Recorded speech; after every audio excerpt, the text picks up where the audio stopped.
This episode is sponsored by the new MS in Business Analytics program at Chapman University's Argyros College of Business and Economics. In just 10 months, this STEM-designated MSBA program will equip you with cutting-edge skills in machine learning, data visualization, cloud infrastructure, and more. You'll not only analyze data, but learn to tell compelling stories that shape the future of business. Located in sunny Southern California, Chapman University offers a unique learning experience at the intersection of tech and creativity, with specialized courses in areas like entertainment and real estate analytics, and access to an extensive alumni network. The MSBA program prepares you to lead in any industry. Are you ready to unlock the power of data and make an impact? Learn more and start your journey today at chapman.edu/MSBA. Hello, everybody. I'm Henrik Cronquist, and I'm the Dean of the Argyros College of Business and Economics at Chapman University in Southern California. And today we're really excited to be talking to Christopher Darling, who is the class of 2014 from Chapman, and he's currently a senior analyst, and he's head of U.S. lodging and gaming research at Green Street. Hi, everyone. My name is Tori Nguyen. I'm the class of 2026 for the Argyros College of Business and Economics. And thanks for tuning in for Campus to Career. We're here with Chris, and we're so excited. So let's kick it off with the first question, Chris. If there's one thing students should know about your line of work, what would you tell them? Yeah, thanks, Tori, Henrik. Appreciate you having me on. Well, I guess maybe to take a step back and tell you a little bit about what I do. So my company, Green Street, we're a provider of real estate research and analytics. So essentially, we advise institutions on where they should be investing capital across really the global commercial real estate industry. So, as a firm, we're analyzing the commercial real estate market in the US, in Europe, in Canada. We're looking at all different property types, apartments, office buildings, and we're doing so from the lens of both the public market, so publicly traded real estate companies, and the private market, so individuals or institutions, rather, who maybe want to invest directly in commercial real estate. And as Hendrik mentioned, I lead our U.S. lodging and gaming research team, so kind of means that I'm tasked with really being the expert on both of those industries in the US. And I also cover several publicly traded real estate companies. So I'm maintaining valuation models. I'm writing, anything that's topical, research reports, talking with our client base. And I even have, buy, hold, sell recommendations on some of these companies. So really it's an equity research role. And I guess in terms of what students maybe might not know or may not be aware of things that they should know about that job, a couple things I suppose come to mind. Number one, it can be a very unpredictable job. So, I mentioned I'm covering public companies. So oftentimes, hey, you start your day, you have something in mind you want to accomplish, but there's some breaking news, right? A company bought a portfolio, or maybe there's M&A news. And what happens oftentimes is I got to drop anything I had planned for the day, and now I'm doing this, and that's going to take up my whole day. So the hours can be somewhat unpredictable, but it also kind of keeps things, I'd say, interesting, fresh all the time. The other aspect I think I didn't realize when I was a student is you have a lot of autonomy in an equity research role. So of course, there's always sort of medium-term goals that I'm working towards, but I have a lot of autonomy in terms of how I spend my day-to-day and sort of how I get there. And so I think that's something that maybe people might not necessarily appreciate, especially I didn't when I was in school anyway. Well, that's awesome, Chris. So we have a lot of students that want to go into the finance industry in investment management, wealth management, asset management. What is your advice for the students? Is it to get an internship or certification, or what do you think they should do? What have you seen others being successful with? Well, internships always help. You always hear the easiest way to get a job is to already have one. If you're interning somewhere, you get your foot in the door sort of automatically. Maybe another one that probably isn't a surprise, networking, right? Talking with people, identifying companies, industries that are interesting for you, and finding people who are already sitting in some of these roles. And not necessarily asking for a job or anything like that, but understanding what does this look like on a day-to-day basis, right? And what does this career path really entail, positives, negatives, and getting a good sense. I think for, the in sort of asset management, investment, right, equity research, anything related to that, I think that it's really helpful to take what you've learned in the classroom and try to put it into practice. So just thinking about people I've interviewed and putting myself in those shoes at the time, a way to differentiate yourself. It's not just, hey, I, have an understanding, a skill set, right? I paid attention in school and I learned something, but it's also, hey, I've demonstrated that I have a real interest. I'm following the markets outside of the classroom. I'm following certain companies. I have a stock pitch. I'm trying to put these sort of things into practice. So I think that's a good way for people to differentiate themselves as well. That's really great insight, especially for our students. Speaking of the classroom, what are some lifestyle changes you had to make after attaining a job outside of college? I know that it's hard for students to adjust because you go from so much free time to maybe none. So, what is your advice to that?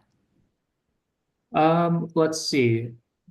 Probably no surprise, but time management. I think you will never have more free time on your hands than you do as a college student, even if you're pursuing all kinds of things. I think you only get busier as you grow into your career a little bit, and different life things come on your plate. So time management certainly important. Um, I think developing a routine can be important, right? Whether it's physical health or just, as it relates to sort of your professional approach.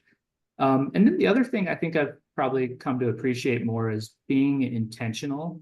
So whatever it is you want to pursue, right? Whether it's, again, like physical health, career, social, whatever it is. I think in school, a lot of times there's different paths, right, that are laid out in front of you. There's so many opportunities presented to you as a student. And when you graduate, it's really more on you to have an intention behind, hey, what's important to me? And how do I want to pursue that? So I think intentionality is probably a word that comes to mind. That's really great advice. Let's turn to the CFA designation. You're a CFA, so maybe you can tell our audience a little bit about what was your motivation? Why did you pursue the CFA after college? Now you can start already level 1 in college, but what motivated you to do that, and how do you think that has benefited you? Yeah, so I was an economics major undergrad at Chapman. So I took a few finance classes, kind of your introductory classes, and I really developed a passion for it. And I ended up getting my master's in finance after Chapman. And even though I took all of those classes, I always I entered the workforce with a mindset of, hey, I still have a lot to learn. I'm still in this learning process in my early 20s. And that's really what drove me to want to take the CFA. Is I felt like it would be a great way for me to round out, my finance skill set. And that's really what it did for me, because the CFA, I think it's everything I ever touched on in school and probably a little bit more on top of it. So it's definitely a challenging undertaking, but I think it's really benefited me. And what I always tell people who ask is, do I remember all of the crazy formulas, right? Every single one of them? Absolutely not. But do I understand the intellectual context behind a lot of these things? Definitely so. And I think that's kind of been the biggest help for me in my career. That is so great to hear. We always like hearing that our classroom application actually applies to what happens in real life. And that's what Chapman always teaches us. In terms of your personal life, what are some passions and how do you feel like that relates to who you are today, outside of work or even in work? Yeah, well, I guess I'm a kind of a simple person, so probably have simple passions. I'm a big sports fan, basketball, football. I guess with the Super Bowl behind us now, Lakers season is where I am spending a lot of my time, especially after the Luka trade. So shout out to Lakers fans. Um, I'm a big dog person, so I have a pug at home, which is kind of my a perfect little companion for the couch to watch all of these basketball and football games. Um, One thing since COVID, me and my wife have gotten into long distance running, so we've done good amount of marathons, half marathons. We have another one coming up in a couple of months here. And so maybe to relate this back to, how this applies to me as a person, I've been kind of a competitive person growing up, was a soccer player, and whether it's, I guess, professional, or, personal, right? I think it's easier for me to be disciplined day in and day out when I have a goal in mind that I'm pursuing. There's a date, right? And maybe for a marathon, I'm trying to get a time, and having sort of those medium and longer term goals, around different aspects of your life. I think, at least for me, that really helps me to be disciplined day in and day out. Awesome. Well, having done one marathon myself, I can relate to how intense it is with the preparation. So very good for you that you have done multiple. Going back to college, and let's get back into the classroom. What are some of the specific professors or courses or also extracurricular activities that had a really important impact on the start of your career? Yeah, I mentioned earlier that I was an economics major, so I took a lot of econ classes, and I really only took a handful of finance classes at Chapman, and it was really in my junior and senior years, so a little bit later on. But I took Fidel Lawandi's, I believe it was his Finance 101 class, and that was really my introduction to the space. And I think that was one of the areas, at least in part, that kind of set me on the path of pursuing a master's in finance and going down the career path I did. And one thing I always remember from that class is Professor Lawandi. He had a great way, I think, of kind of translating a lot of the academic concepts from the classroom into real world examples, right, with his experience in the industry and all of that. And so that was a really influential, I think, class for me in terms of, understanding, wow, there's a lot of things I could do with this, a lot of fun areas that are interesting to me personally. Other thing I'd mention, I said I was a soccer player. I was a soccer player at Chapman all 4 years. So that was certainly a big part of my experience at Chapman. One of the things, and I know this wouldn't be for everybody, right? I was an athlete. That's a little bit of my identity at the time. And developing sort of a mental toughness, right, to pursue a goal, right, to push yourself, more than you think you could. And the words that I guess come to mind are like grit, mental fortitude. Developing those kind of things and pushing yourself, I think, is very important in terms of, finding career success, because certainly, nothing's going to come easy, and having sort of that mental fortitude and grit to stick it out, right, and all in pursuit of whatever is important to you, and I guess the goals that would be important to you. I'll totally agree with you, Chris. Listen, we've had the pleasure of talking to Christopher Darling, class of 2014 from Chapman today. He is a senior analyst at Green Street and head of US lodging and gaming research. Thank you so much, Chris, for talking to us today.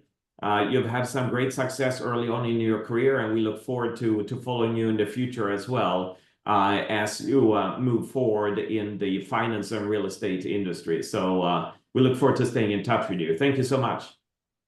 Thank you for having me.